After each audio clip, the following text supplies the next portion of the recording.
Why is it so hard to change the direction of our civilization? I'd like to suggest that what's missing at this point is not more facts and information or even technology. We have more than enough.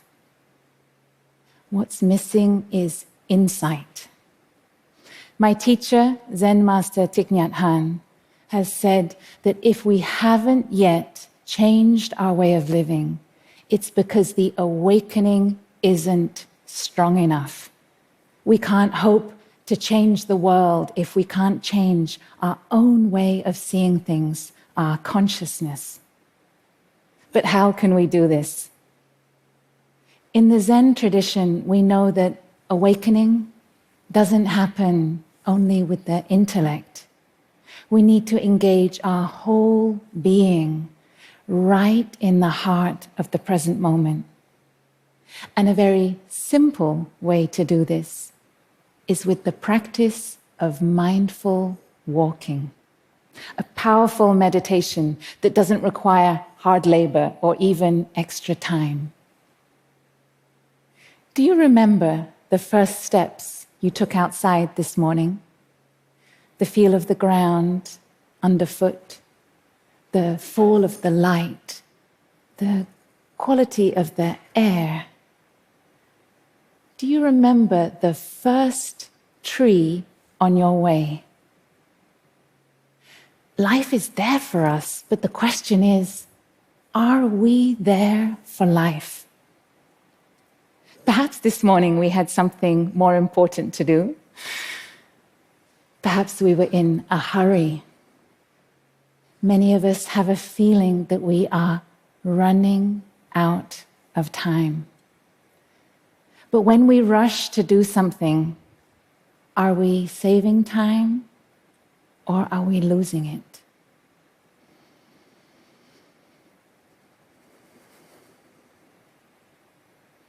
There is a lot that is urgent.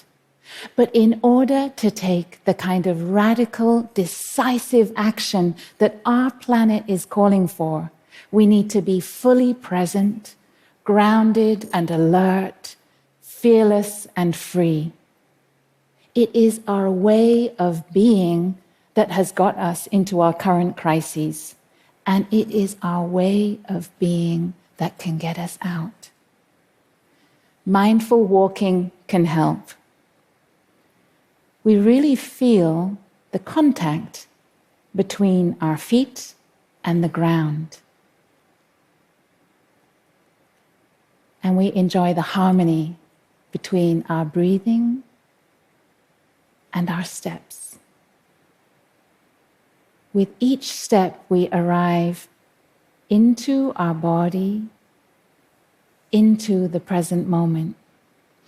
And we become fascinated by the whole experience of walking. And for those of us who are physically unable to walk, perhaps we're in a wheelchair, we enjoy the experience of moving through space. And we open up our senses to the sky, to the trees, to the people around us, or simply to the hum of life in the city. And we have a chance to wake up to what is going on in us and around us. And in the Zen tradition, we also use questions to help us wake up, to help spark awakening. And today, I would like to offer you 3. The first question is, who are you? Who are you? Say you're walking to do something, perhaps something very important, something that may be the right thing to do, but very hard. Ask yourself, who is walking to do this?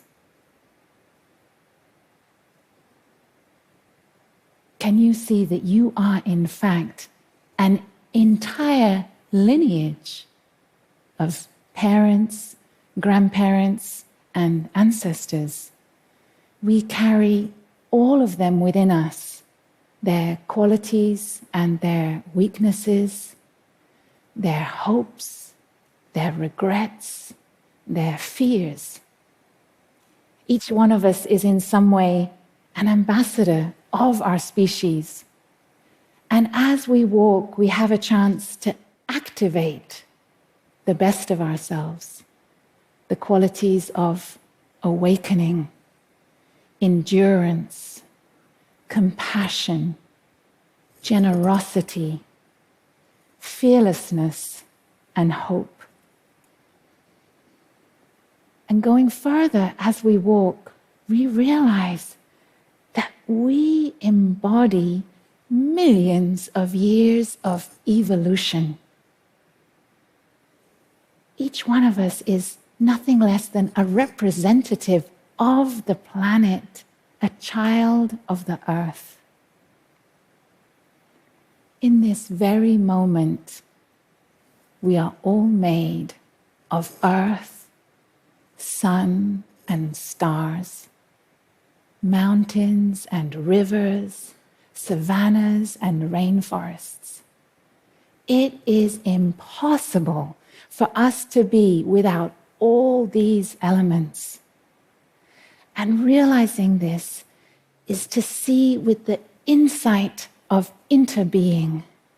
This isn't just intellectual knowledge, but the living insight that you and I, we are much more than we think.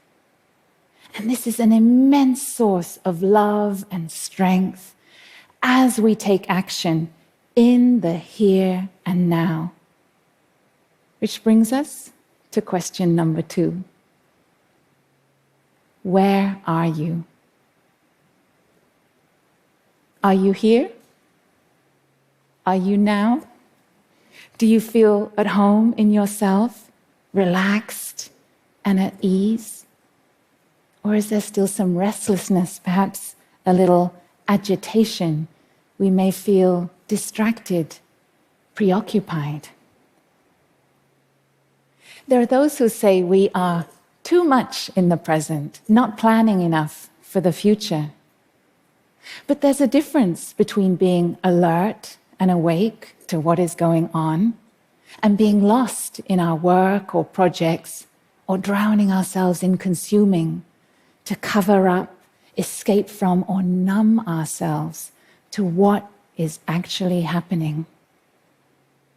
Training our body and mind to be fully present in the here and now is essential to our survival and to the future we are creating. It is in the present and only in the present that we can truly nourish our happiness and handle and take care of our pain and our suffering. For example, in this moment, if each of us takes time to really breathe in and come back to our body, we may find tension. And right now, on an out-breath, we have a chance to release that tension. This is possible right away. If we come back to ourselves in this moment and we find sadness, we have a chance to embrace it. If we find fear, anger, despair, we have a chance to accompany it, to be with it, and to look deeply into what it is telling us. Our suffering contains within it the suffering of our world, the violence, the destruction, the discrimination and exploitation that is going on right now across our planet. We are doing real harm to one another and to all species. And the more we realize this, the more we awaken to this, we want to do something to help, to transform the situation. But this requires a tremendous source of energy. And where can we ever find enough energy? In the Buddhist tradition, we know that our intention, our deepest aspiration, is an immense source of energy. Which brings us to question number 3. What do you want? What do you really want? What is most important to you? This is not only about doing, this is also about being. It is possible to be firmly rooted in the present moment and yet motivated, energized by a deep desire, a deep love to contribute something positive. And wherever we choose to make our contribution, our task is to do our best in that spot, and we will have peace. Even the simplest act born from love resonates without limit. So we're walking, and we can arrive into our life at every step. And we get to ask ourselves, is this how I want to live my life?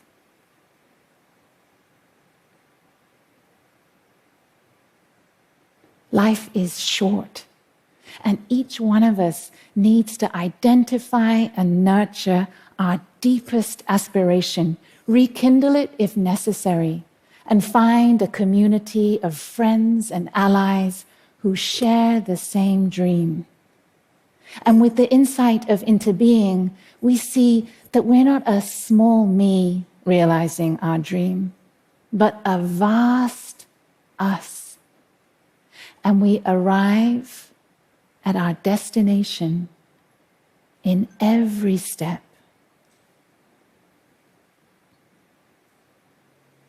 So, who am I? Where am I? And what do I want? The act of asking these 3 questions in the heart of our daily life as we walk will help us to wake up. Because the fact is, if we keep going in the direction we are going, there is no doubt our civilization will end soon. Many civilizations have ended, and ours is no different. And if our awakening to this truth is not strong enough, our actions will not be strong enough to heal ourselves and to protect our earth. We need to see the suffering, the truth, in order to get the awakening. There's a deep connection between the two.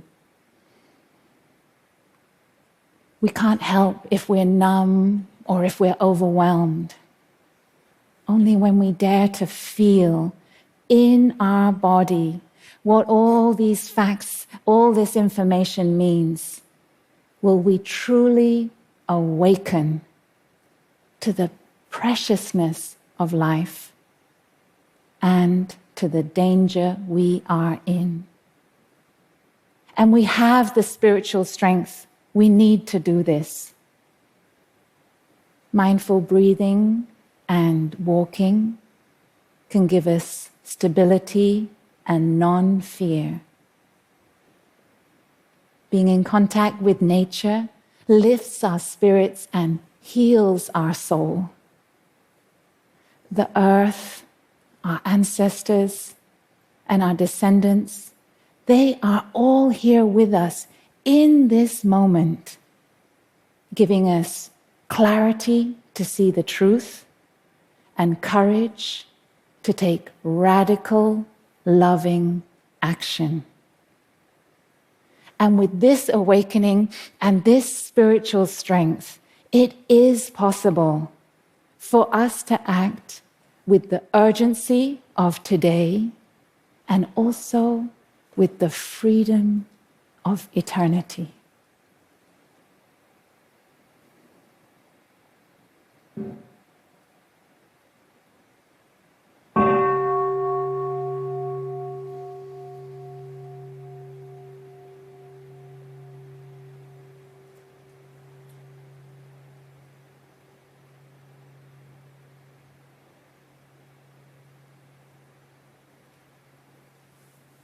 Thank you.